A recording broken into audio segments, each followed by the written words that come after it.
Hi, welcome to the National Quiz Choice Online News. I'm Robin Stienberg. Welcome to my show again, and it's the Stienberg Review once again. And today we have a very interesting guest on our show, and it's held here in this wonderful bistro in Singapore, held alongside Thompson, not just Thompson, it's actually called Thompson Road, and there's none other than Cotton Bleu. And we have this chef and his wife here right now. There's none other than Chef Hervé and his wife Susan Lee, who has been running this wonderful bistro for almost a year and a half now. And they're going to tell us a story on how it all started and what they have to offer this time around. So, Chef Hervé, thank you for joining me in the National Quiz Choice, and your wife Susan.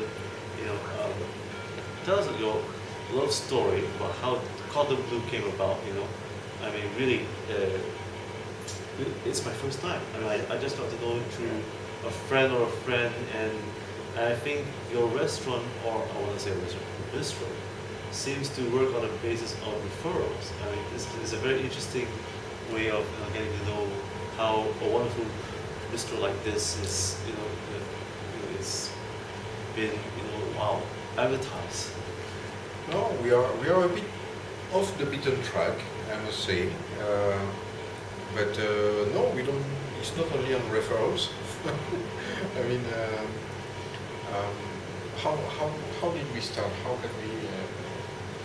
can we explain? We've always liked to cook. That, I think, is the main. That's the key word here. Is the love about cooking and the love of food. And this bistro came about after we won this Fair Price Family Cook-Off contest, and it sort of gave us that final push to say, okay, go ahead, to start this bistro. Because we've always wanted a restaurant or a bistro and trying to serve people with homespun French food. Okay.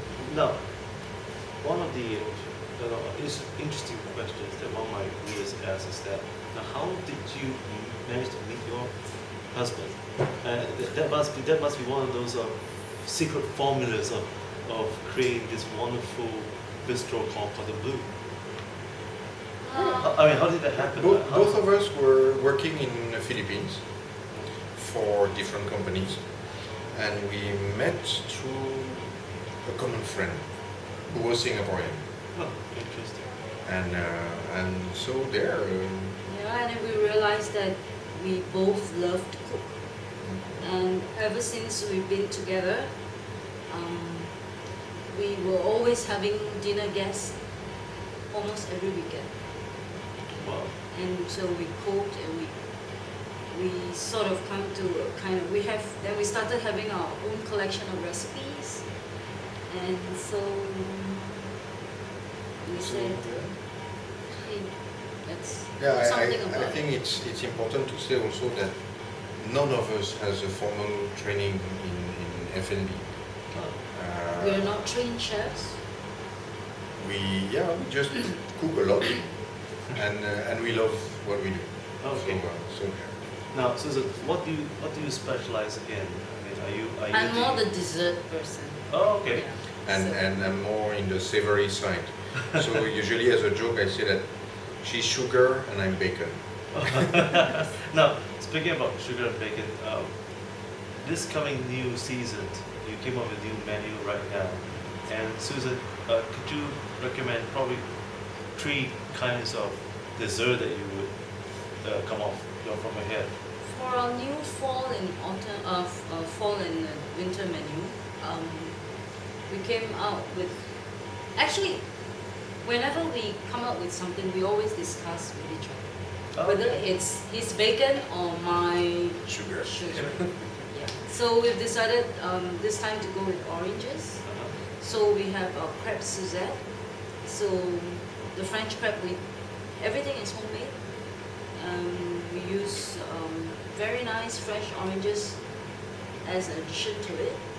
And then we also came up with orange cake, which is really, really special because every orange is hand squeezed. Wow, Yes. you actually hand squeeze yourself? Yes, and I actually remove the pulp Oh. individually. Of course, I remove the skin and everything, and so you taste everything inside the cake. Huh. Yeah. Wow. And then I also serve it together with my own poached pears and with vanilla ice cream. So that's one new recipe that I came up with. I think it's gonna be a big hit. And you do that every day? Every other day. Oh, okay, wow. Yes. And, Fingers are getting strong. and how about yourself? What would be the top three, dishes, main menu that is? Okay, that so- you would recommend. To continue on the orange, because orange in France is one of those winter fruits that we have, and so we have a very nice confit de canard. So it's a duck confit, whole duck leg that we serve with a orange sauce. So that would be number one, and then I would say. The old faithful dishes, we have a very nice lamb rack, which is roasted with a rosemary sauce, and the bœuf bourguignon is really also one of those hearty stews that we can have in fall or winter, and the bœuf bourguignon is actually cooked here the traditional way, so for about 3 hours and a half in red wine and. So We have a twist as well. Oh, okay. yeah, because we put in our sauce, we put some orange peels Huh, wow. to give also. So it's basically quite an orange theme. This menu. this, Wow, what a coincidence. I was wearing an orange tie today, you know. Yes, for those, so that. but for those who do not know, I do wear an orange tie, and our website is orange. And so, orange is the season. I think it's going to be Yes. forever. You know, speaking about coincidence though, tell me, why, mind if I have a permission to ask your wife? Sure. You know, and that is, Miss Susan Lee, tell me, why do you call your bistro Cotton Bleu? Okay, it's Because you're in blue today. I love Bleu actually, and I love Cotton because that's his family name. Oh, okay. Yes. And, So we came up with Cotton Bleu, uh-huh. and so it's also a play on words. It sounds a little like cordon bleu. If you Okay. say it in French, it's like cordon bleu. So it's The cordon bleu was a award given by the king to the best chefs in the kingdom. in Oh, yeah? France. Yes. In France. Eh, does it still exist today? Not per se, because we don't have a king anymore, obviously. But But yeah. the award is still very much recognized, and the word cordon bleu is very, very well respected. I Yes, think, yes, in yes. France. And so, well, being home cooks, we say that we don't deserve a cordon bleu, but maybe we deserve a coton bleu. So there, that's the idea. Now, I was told that you came from a family of chefs. Is that correct? Or No. No? No, not at all. Oh, okay. So what was the story of your family named Cotton? Oh, cotton is it's a very old French name from the north of France, north and Normandy, Oh, okay. and coton actually means the people from the coast. Oh, okay. I mean, in the old French, the S of coast became another T, so it became cotton. Okay. So, interesting. Now, moving forward, you have set up this wonderful bistro, and many viewers were asking, what sort of challenges have you come across and you have overcome them in setting up this business? Because you are an expat, well, not expat anymore. I mean, you're married to your wife now, Yeah. and your wife has gone through over a year and a half. What sort of challenges have you faced, and how did you overcome those challenges? Especially, when you try to first set up for the very first time for an F&B business. Well, Can we start with Mrs. Lee? Well, I would say that our first initial hurdle was to convert all our home cooked recipes into commercial recipes whereby we can serve mass, you know. It's not so much the mass effect. Because a lot of our food are actually done a la minute, so it's done last minute. But there are certain things like the beef bourguignon that we need to prepare, like it takes 3-4 hours to do it, because we do it really the traditional way, where it's home done. But so we were quite fortunate to be able to find someone who were able to help us, a professional person to help us to do it. And so now moving forward right now, what would be the 3 key advice for aspiring, chefs who wish to open up a bistro like yourselves? Were there lessons that you've learned so far? Don't do it. I mean, I would say the first advice would be really love what you are doing.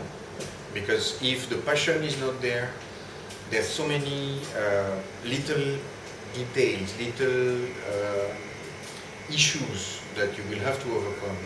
You have to face every day. Yeah, and it can be discouraging. It could be the workforce, it could be food that's delivered wrong, or It can be the equipment also that needs to be fixed, and on that night you don't have this particular piece of equipment, and etc. So in a restaurant there's never a dull day. You will always have issues, always things to fix, always challenges to face.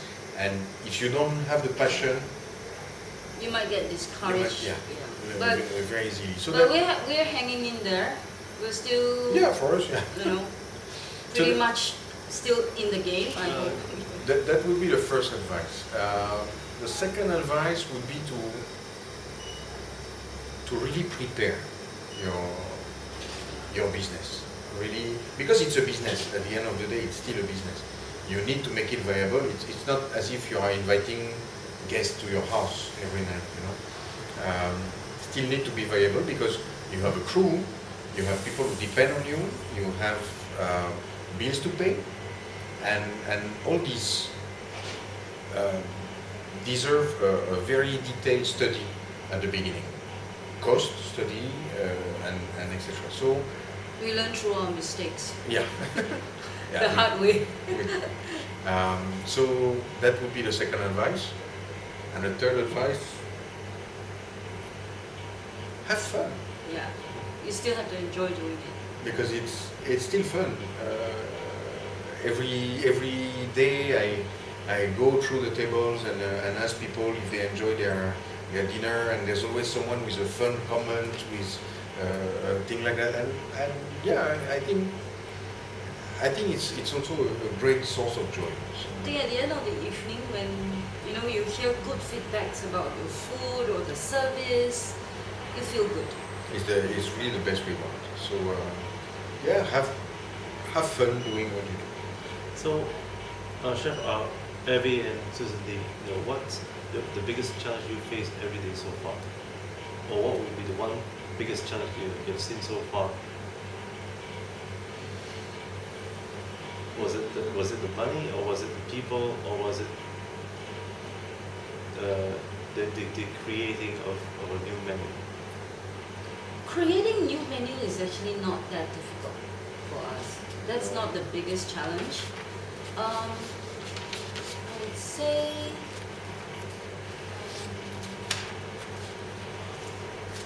I don't know. It's really the biggest challenge we had to face. I think is really coming from a completely different background compared to the food service industry, and having to adapt to this new environment.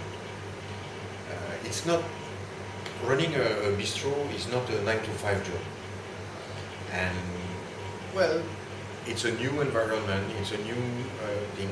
Now, after almost 2 years in this bistro, I think I've learned much more than in all my school days, you know. Wow. Because now I know how to, I don't know, to talk about yeah, the ice making machine, for example, or the quality of the meat, or this type of things, you know. It's really the adaptation to this new world, I think, was really the biggest challenge. Now, speaking about challenges, and now we're coming forward to workplace and family balance. As husband and wife, many families face a challenge about how they can balance their work life and their families. How did you and your wife able to manage this bistro at the same time you have other commitments, including your children? I mean, it's amazing. What is your secret? Well, We don't sleep. we stopped sleeping. It was a waste of time. But, no, we get to spend time with the kids and with the family, but at a different time. It's not quantity, it's more quality now with them.